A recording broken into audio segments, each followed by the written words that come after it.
Transformers 2007. It's all downhill from here by PointlessHub. It's been a while since I've even remotely seen the original Transformers movie. I've heard a little bit about it. I don't think Critical Drinker's done a video on it. I'll have to go check if he has or not.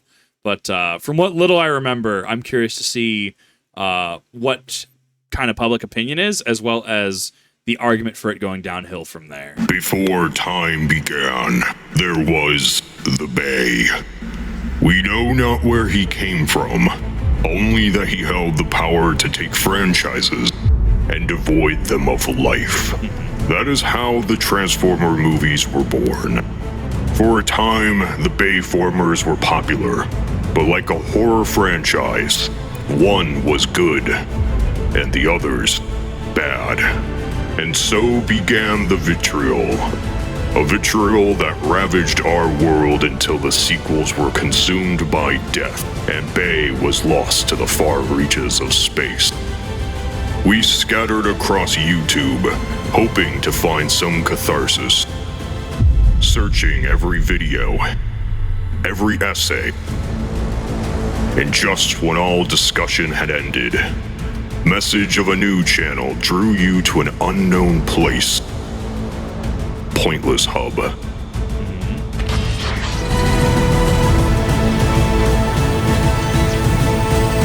But I was already too late. Shut up, Grandma! I vaguely remember those scenes now. Wow. Oh hey, didn't see you there. I was just playing with my 1987 Gen 1 wide load. What a barbaric little atrocity he sure is. His existence is only pain, and his presence in this world upsets me greatly.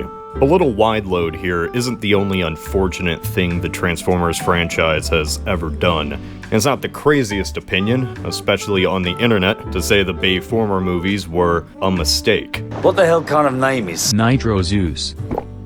Hey, this water is wet. It's been a rage that has only continued since 2007. The angry voices of millions calling out into the void as Michael Bay cashes his big fat check into a Swiss bank account. These 5 movies fascinate me. Each film found some way to be worse than the one that came before. I honestly didn't know there was 5. I thought there were 4. And it was never in the typical generic Hollywood way. When these movies failed, it was in a spectacular fashion that only Michael Bay could provide.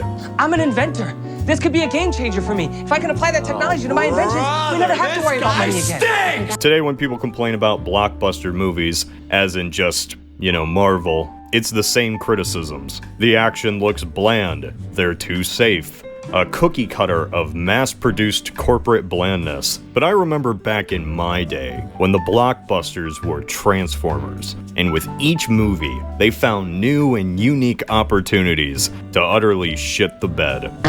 I think it's interesting to compare and contrast, because watching something like Critical Drinker, right? I've been watching a lot of his stuff, and why certain things do well and why certain things don't.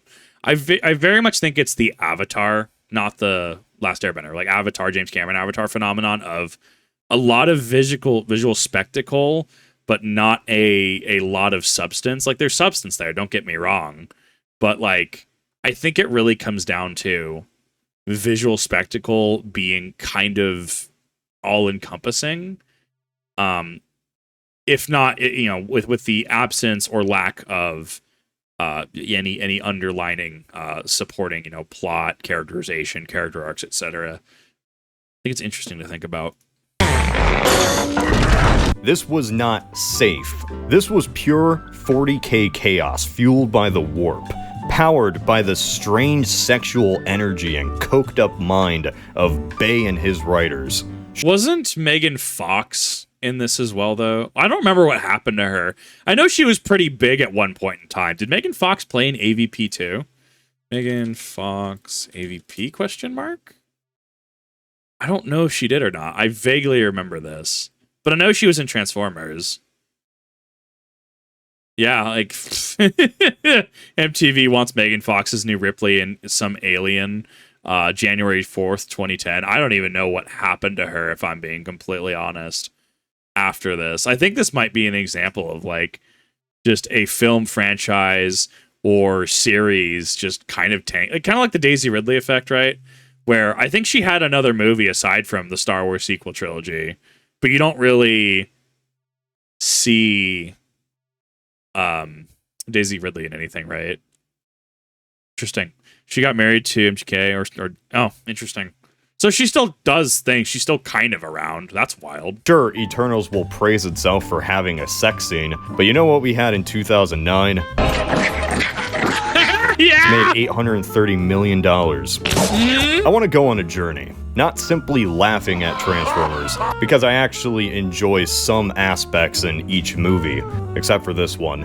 This one only fills me with pain and dread. I'm an inventor. I don't want to use Transformers as a punching bag. I want to dissect this franchise. One video at a time, to at least understand why things turned out the way they did. Like a research paper into the School of Bayformers. I want to know what the thought process was. All of this culminating into the avant-garde student film Transformers 5: The Last Night. But before we get to this, we need to go back to the origins. Back to a time after Gen 1 and Beast Wars, but before Transformers 1. The crossroads of a franchise, 2003.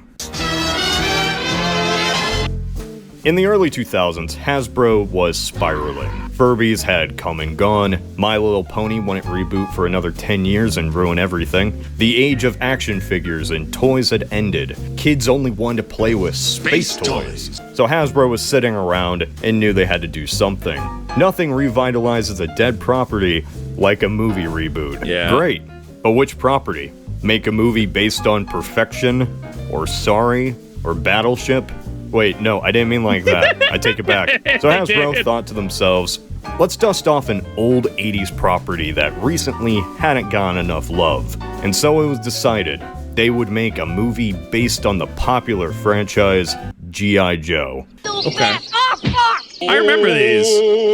G.I. Joe! Amazing. But then the US invaded Iraq, and for some reason that was seen as bad taste. Well, shit. What else Just a little controversial, just a little bit. do we have?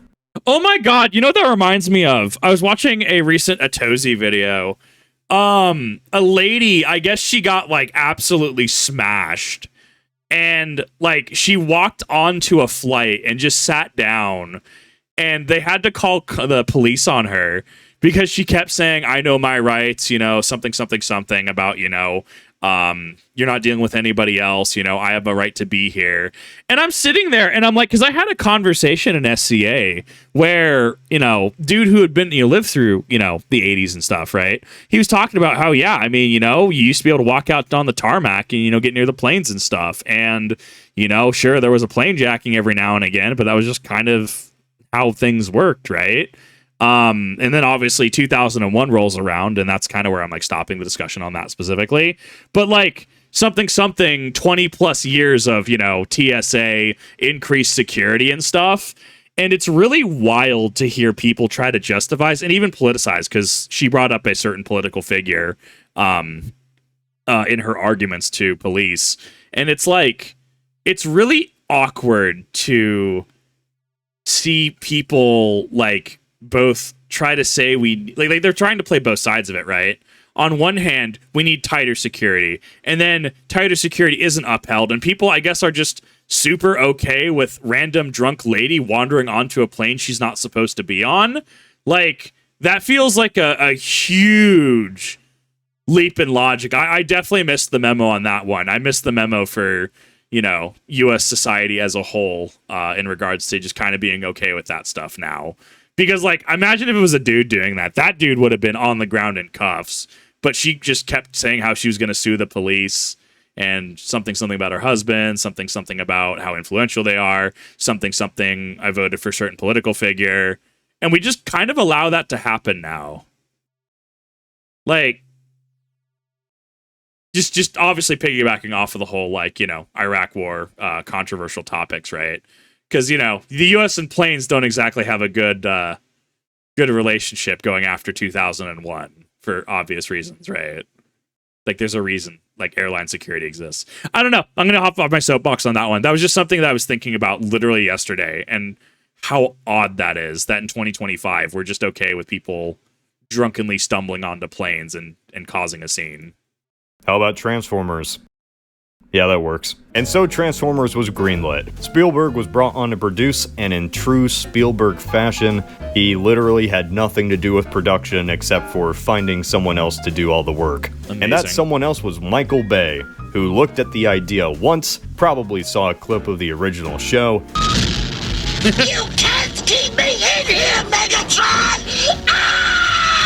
And then turned it down, saying he didn't want to make a movie based on kid toys. Until they told him that these toys have, you know, a backstory. I don't know, maybe that probably blew his mind because suddenly he was on board. With Bay on the project and these two chuckle nuts writing, the movie got off the ground. Speculation was abound from fans who grew up with it. Imagine if you were one of them. Suddenly, there are leaks.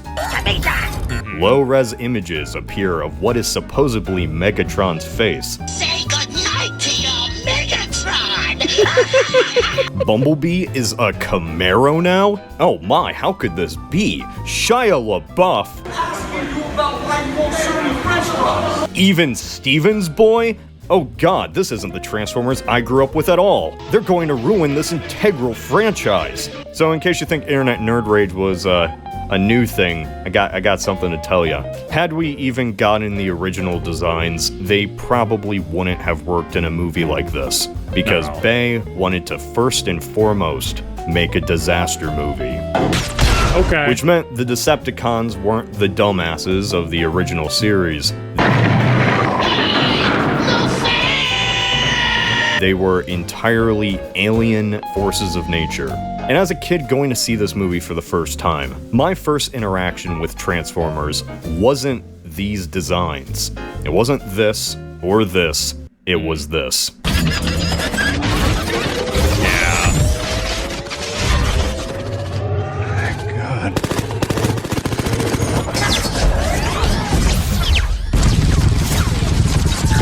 Time for the bait and switch. I mean, to be fair, it's kind of like how I know certain older IPs exist, right? Like I know old He-Man exists. I've seen the holiday special with him and She-Ra, right? But like, I mean, I honestly probably have more like actual screen time and analysis of like the new He-Man.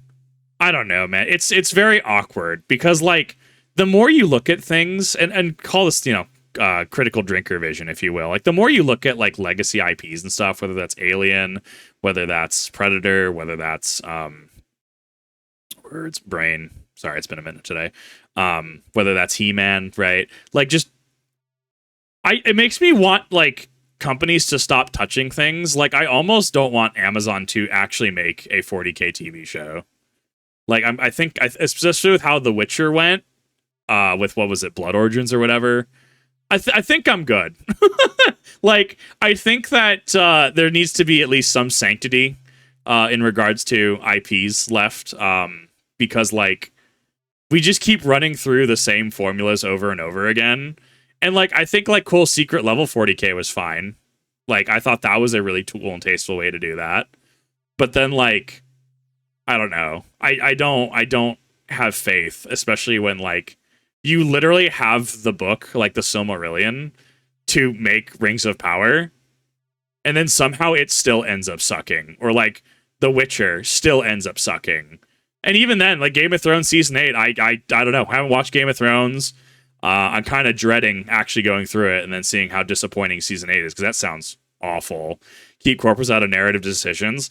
You would assume so. I don't know. Is it just like an influx of business degrees? Is it like what is it? I mean, we know it's clearly like money is being prioritized over the art. And absolutely. I mean, a business should be profitable, right? That's how you stay in business, you know. A business making money is a business doing business things. But there is excess and there is damaging one's own brand, right? And I think that's the part where we're starting to get into. This was still of an era, I think, where Hollywood, I think, tried in a lot of aspects, right? And I mean, I'm sure we're going to get into reasons why it failed and reasons why it mirrors modern Hollywood as well. I don't know. It's a wild one to think about. It's a wild one to think about brand image, preserving the brand, brand integrity, and then burning goodwill, which I think the Path of Exile devs even talked about. Like goodwill is a currency, right?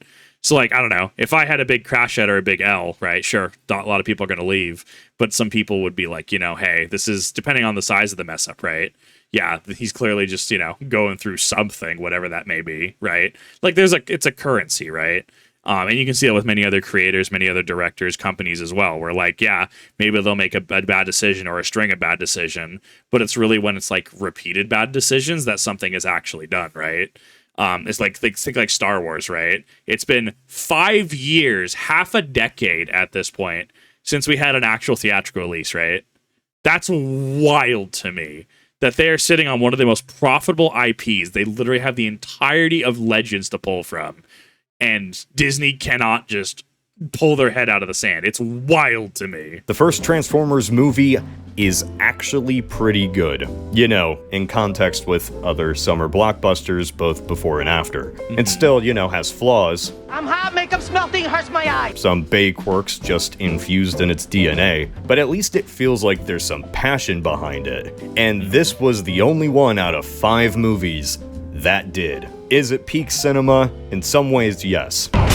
But I think it works for attempting what it was trying to do. Yeah. Be a disaster movie with robots. That's it. But before getting into the good and the bad. The boy's pheromone levels suggest he wants to mate with the female. Yeah, I remember that. Like, do people people proofread this? People, like actual living human beings with actual functioning prefrontal cortexes looked at that and approved that. I just want to point that out really quick, right? Like actual humans approved this. Kind of like actual humans approved Alien Earth, right? I watched that one last night. That sounds like an absolute dumpster fire. Wow. As somebody who loved Aliens, right? Alien 2 is fantastic, right? Like, that was just bad. Let's quick recap just to jog your memory. There is a thing called the Allspark, a giant GameCube that gave all the Transformers life, until they retconned that. The civil war between Autobots and Decepticons led to Cybertron being entirely destroyed. And since this was the first Transformers thing I watched as a kid, I had no idea the movie just made it up. In the original series, Cybertron wasn't obliterated by the war. The Autobots just lost. They had to flee and became war refugees, while the Decepticons kept control of a still very much alive planet. Cybertron was simply under their control, and after 4 million years, it was running out of energon. Okay, I mean, that makes sense, though. I feel like that's a narrative shorthand to, like, obviously, planet's destroyed, but it's very much a way of, like, writing it out of the plot. Like, hey, audience, we're not going to Cybertron. This is going to take place here, right? I mean, I'm also probably reading too deep into it and giving it too much credit. Losing power. Energon is just water for them. It's like liquid electricity that they fill up in glowing squares and then drink to keep going. Okay. So what was the evil Decepticon plan in the original series? Just steal human electricity, of course. Put it into cubes and send it back to Cybertron to keep everyone, alive. Suck this Earth planet dry! The worst thing the Decepticons were doing was breaking into places like dams or nuclear plants and siphoning their power like squatters. On a side note, whenever Transformers drink Energon, it acts like alcohol. Boy, these are good. And they get hammered. So you can make the argument that the entire Cybertron war was just over booze. Okay. So what I'm hearing is this is a prohibition story. I obviously mean that sarcastically because that's not a one-to-one. Those were the good old days. Anyway, back to the movie. The Allspark is just a MacGuffin. I'm never gonna give you the Allspark! I feel like a fruitcake saying that, Mike. We'll call it MacGuffin 1. Decepticons want to use it to rebuild Cybertron, however they don't know where it is. What do? Use Google to find Shia LaBeouf's eBay account and take him down for scalping PS5s off the internet. Yeah! PS5s. The Decepticon wants Sam Witwicky's glasses that he got from his great-great-grandpa. We'll call these MacGuffin 2.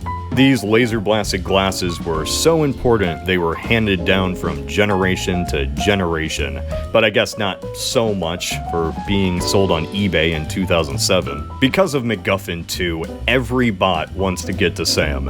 Imagine if this was you in this situation. You're selling, I don't know, some piece of junk family heirloom, and suddenly space robots descend from the sky and ask you about your eBay page. eBay. I mean, this is definitely one of those things where I've heard Critical Drinker talk about in a few reviews, where it's like, does what's happening actually make sense, though? Like, is it a logical conclusion? Is this a reasonable deduction that characters could come to? Or is this a reasonable situation, right? Yeah, your giant space robots check you because of your eBay page, right? Or if they happen to find you. Or you'll have a situation in which the plot only moves forward by a sequence of very coincidental meetings, right? Like, it very much is a product of just coincidence after coincidence, right? And how that doesn't necessarily translate well to a good story, right? So I think it's interesting to consider that. I think that, I don't know, I'm assuming like you could rewrite that fairly easily too. Like, if the glasses are actually what is supposed to have gone at, be a like actual integral part of this, right? It's not entirely out of the question for, like, I don't know, it to come up somewhere other than an eBay page. Maybe it has some sort of actual, like when there's electricity that charges through it, right? It resonates with a certain frequency or something like that. I don't know. Like, people far more just educated in lore can really talk about that, right? Like, some scenes in general can be removed. If we go on the Star Wars thing, the whole, like, where did you find Luke's lightsaber? Oh, well, it's a good question, but it's a story for another time, and the story never gets told, right? I mean, you could just take that entire bit out, right? The entire Canto Bight section from 8 can come out. Come on, Rian Johnson. That was bad. Like, there's things that can come out, and it's also like, as Critical Drinker brings up multiple times, especially in Rise of Skywalker, right, where it's like the stupid dagger and the stupid map, right? Like, yeah, like the more you think about it, right, as somebody who can turn my brain off and watch the sequel trilogy just fine, but that's the key phrase there, turn your brain off, right? Like, there are a lot of coincidences that have to happen. Doesn't help that you had two directors warring with each other because identity matters, identity doesn't matter, identity does matter, right? Like, there's a lot to talk about in that, and I've already reacted to multiple hours of Star Wars content. But point being, right, like, it has to be believable to your audience. Your audience should reasonably be able to make certain leaps and jumps, right? The audience is going through a journey with the characters, right? And if the characters come to, some conclusion, right? Well, reasonably, your audience should be able to come to the same conclusion as well. And even then, like, you can just call the entire story, right?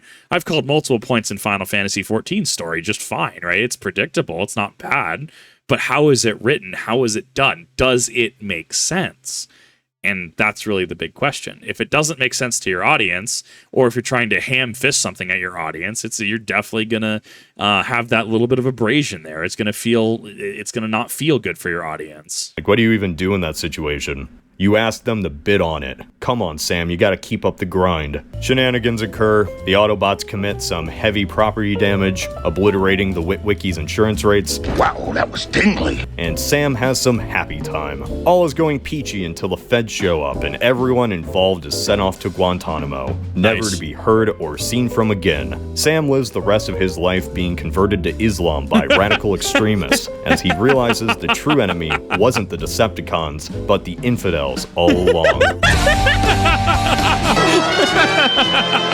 Alright, so I'll admit, this movie has some problems. But the problems that only get more emphasized in the sequels. So much so it just makes the first one seem tame in comparison. The overall sexual energy that's a staple of any Bay film. Listen, I was wondering if I could ride you home.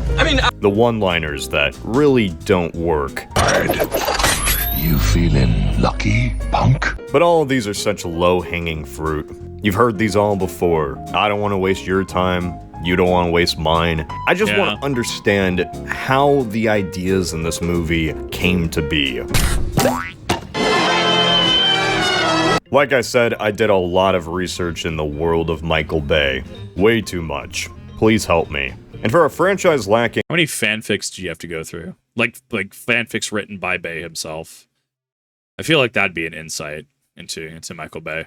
a lot of complexity, it's remarkably dense under the hood. Singing is like repeats itself, repeats itself, repeats itself, repeats itself, repeats itself, repeats itself. Kick and counter, kick and counter, kick. What I'm saying is a whole lot of people put countless hours and effort into a film that ended up being a 7 out of 10 on IMDb. Anyone can have any opinion they wish on a film, and I can see how old fans might have went into this film and been incredibly put off and disappointed by these designs. I mean, honestly, yeah, like, have your opinion. I think D&D 2000, like the actual like Dungeons & Dragons 2000 movie with Jeremy Irons, one of my favorite movies. Oh, it's campy, arguably bad, but I enjoy it. It's really fun for me.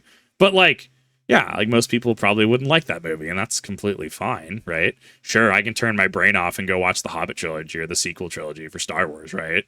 Keyword once again, turn brain off, but it's like, and if someone doesn't have a high opinion of it, or if someone loves them, I mean, that's ultimately up to them, as that's subjective. It left a sour taste in their mouth. I get it. Now that said, since this was my first interaction with Transformers, I did not care. I did not know Ironhide used to be red. I did not know Starscream was the best character. I guess that makes me the new leader!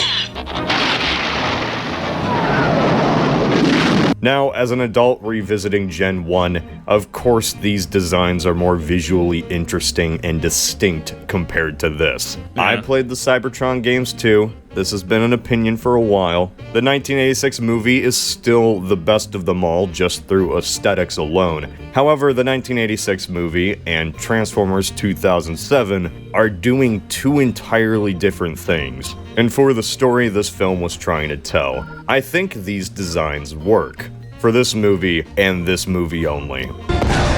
Now, early on in the project's history, there were ideas to keep the robots as close to the original designs as possible. Instead of the complex organic designs, the Transformers were going to appear, well, blocky. Yet as the setting went closer to a disaster approach, a more realistic setting for the general audience, they had to find a way to differentiate Decepticons from the Autobots for the first-time viewers. I think that that's a big one. So when Critical Drinker says modern audiences, I think that a lot of that also refers to a generalized normie audience, right?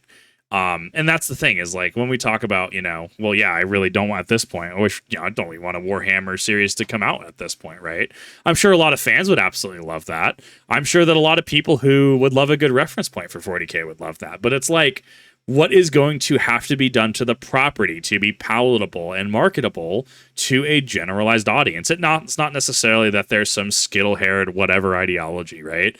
But, like, we're talking about normies, right? Like, normies who walk into, you know, like a card shop or a bookstore or something, and they've, like, never heard of Transformers. They've never heard of, like, Warhammer, right? They've never heard of, you know, of The Witcher, right? And that's their first introduction. What has to be done with an existing story to cater to that group? I hear things like Fallout have done it very well. Personally, I can't attest to that one way or the other, as I personally haven't really watched it, right? I'm also just, I'm kind of okay on Fallout. It's not my preferred series. I much prefer Elder Scrolls, personally. But even then, like, take the Elder Scrolls, like, what would have to be done to make the Elder Scrolls palatable to a modern normie audience, right? A generalized audience, right? You're probably going to make the Thalmor a little less racist, let's be honest. You're probably going to paint someone like Ulfric Stormcloak. Let's say they're going Skyrim route, right? With a film or a series, right? Probably paint him in more of a flattering light. The Imperials, for the most part, are probably going to be, much like Dagoth Ur would say, mongrel dogs of the Empire. Maybe that they'd be more antagonistic, right? Greybeards might, try to play a more prominent role. I don't know, man. But you have to say, like, how would this work? How would this work for a generalized audience? And I think that modern audience and generalized audience are two separate things when you come to a discussionary bit on it. And it's interesting to consider what happens because of considerations made for modernized and generalized audiences, right? I think that being able to share things is great. I think being able to share complex things, complex topics and stories is great. Whether that's, L5R actually gets a new product that's actually great, or something like 40K is able to release something that's just a smash hit game like Space Marine 2. Awesome. I think a lot of people got on board with that, right? But the concern comes down to if it's being faithful, if it's being done in good faith, and if the image, integrity, and honestly stability of the brand are all being preserved, right? I'm certain that, when it comes to something like Space Marine 2, as widely well received as it was, I'm sure that there's lore breaks in there. I'm sure that, you can look at this and go, there's no reason why Alpha Legion would be here. There's no reason why this would happen. And obviously there's things like, Adeptus Custodians, which were absent because why would a Custody be there, right? And even then, anything with a Custody outside of Terra, outside of Earth, right, is, I think, technically a retcon because they're supposed to be guarding the Emperor, aside from one specific group, but I can't, honestly, for the life of me, understand if that specific Splinter group, not Splinter Group, it's the one with the purple cloaks, right? If that they're supposed to go out and do that, I think that was a later addition. Someone who understands 40K lore way more than I can explain the interaction there. But it's especially, I think Warhammer is very relevant to this discussion because of how widespread it is now after certain successes like Space Marine 2. How it has a lot of eyes on it, sometimes for the better, sometimes for the worse. Oval base turning in 9th, I heard, was awful. Now it's a little better. In 10th, they also got rid of Psychic phase, which is like dumb. And now it's just consolidated in the shoot phase, which a lot of people didn't like. And now there's retcons in regards to Terminus Decree and stuff, right? And you see that, something like, old Transformers being made into the, into the Michael Bay films kind of shares a little parallels between, a game that's been going for 40 years, when 40 years since Space Marine, not Space Marine, excuse me, since 40K launched, right? First edition, right? 40-ish years. And now we're coming into an era where we have a big budget Amazon production, or the same studio, or the same company at least, right? That made Rings of Power. You see why a lot of people are on edge. And I think it's a good discussion to have in regards to why it feels like it alienates fans, and even when it tries to cater to a modern and or generalized audience, why it ends up failing. Plenty of lore breaks in Space Marine 2. Nobody cares because Titus isn't a snob like Catus Sicarius. I'm sure that the actual 40K fans, I'm a tourist, the actual 40K fans are going to know a lot more about what I know. I think looking towards media, modern media specifically, and how legacy IPs are being treated is a good indicator for how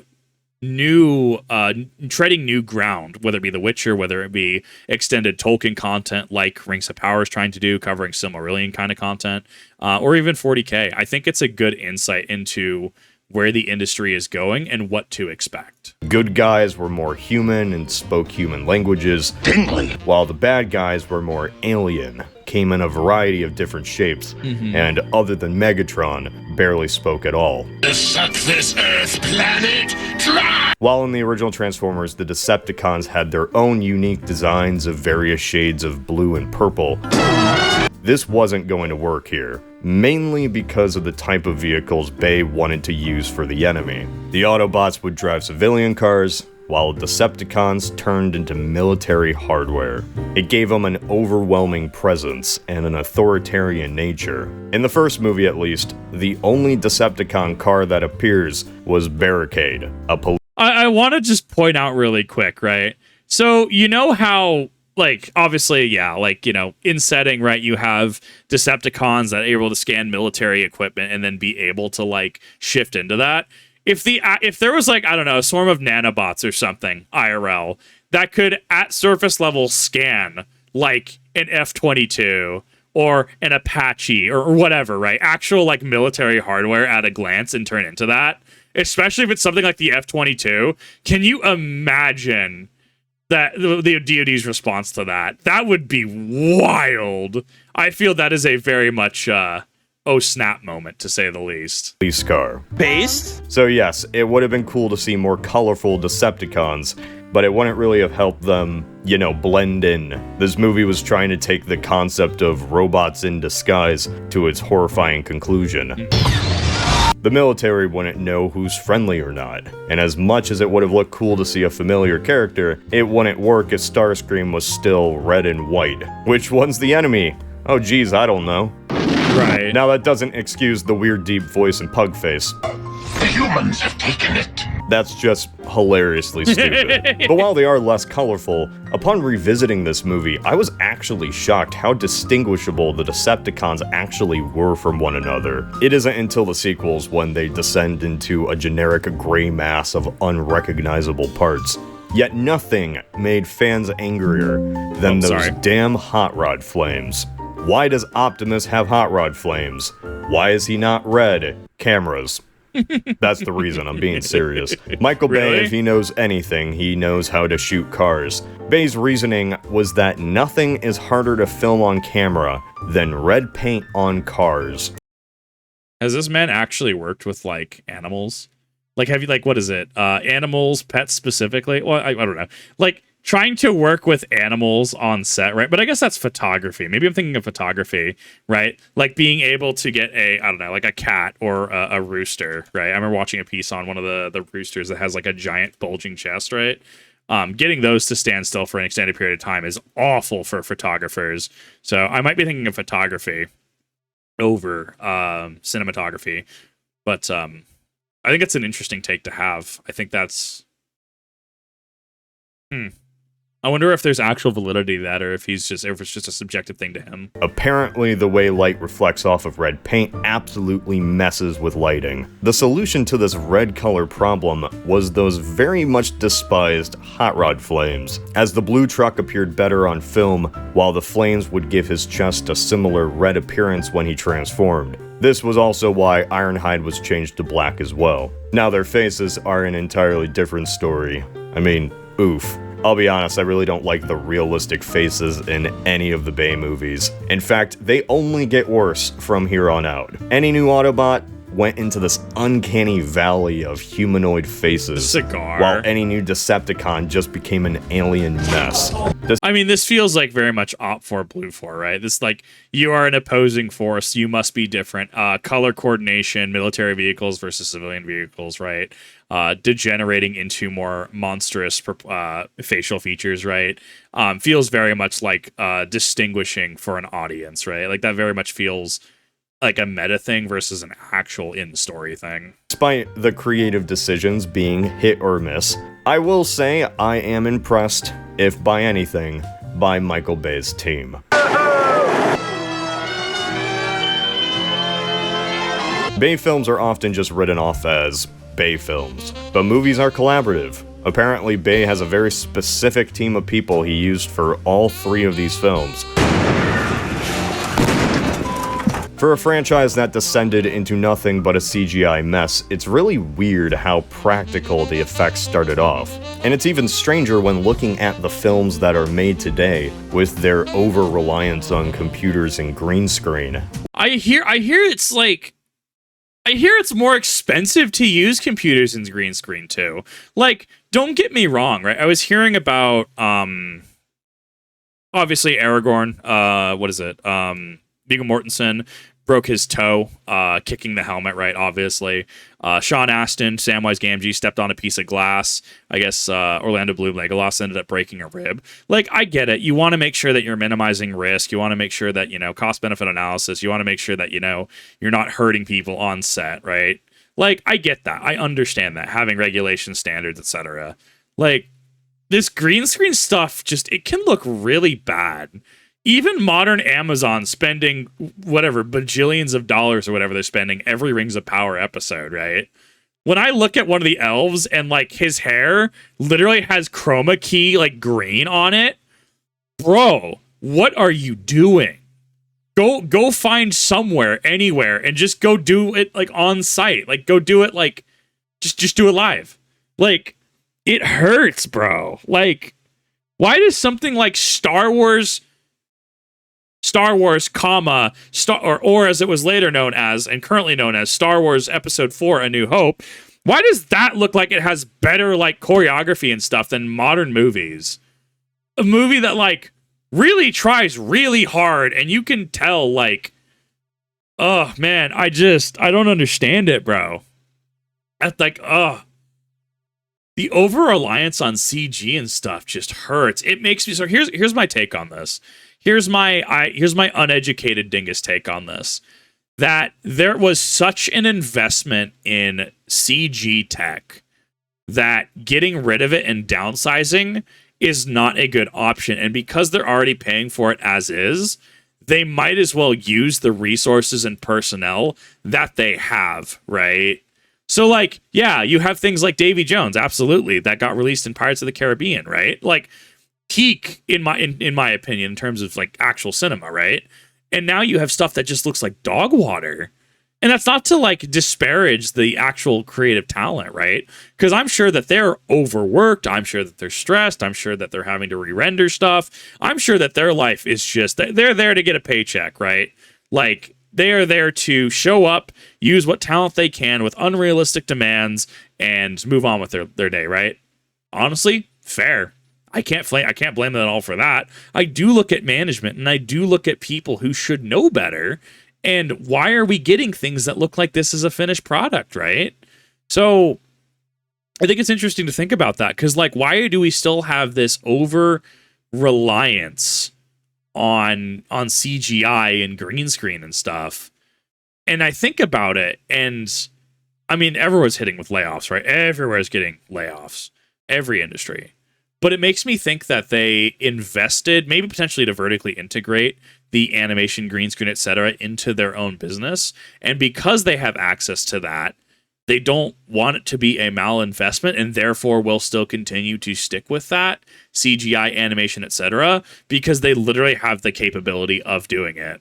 Even if doing things in person universally seems to go over better, right? Look at the Battle of Helm's Deep versus in the original Lord of the Rings trilogy versus the Battle of the Five Armies in the Hobbit trilogy, right?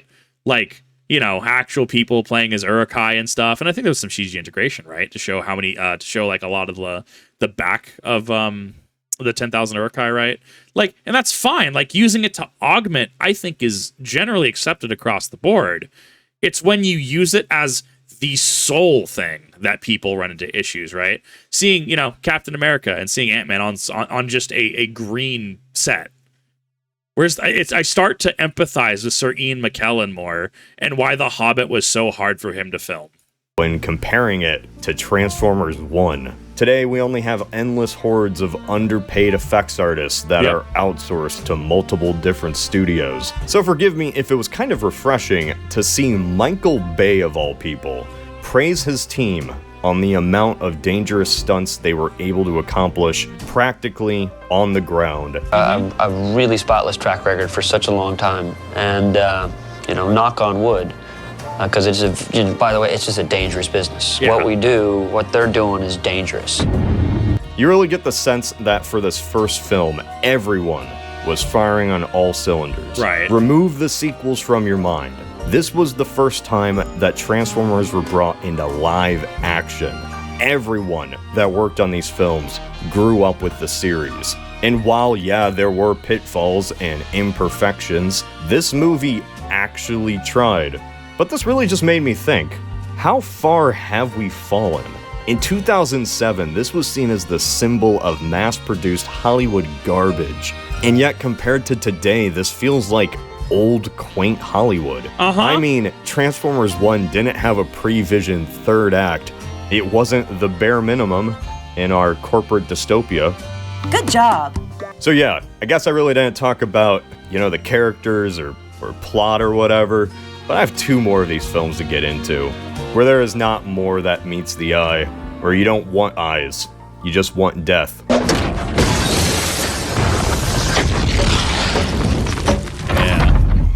Class dismissed. Awful.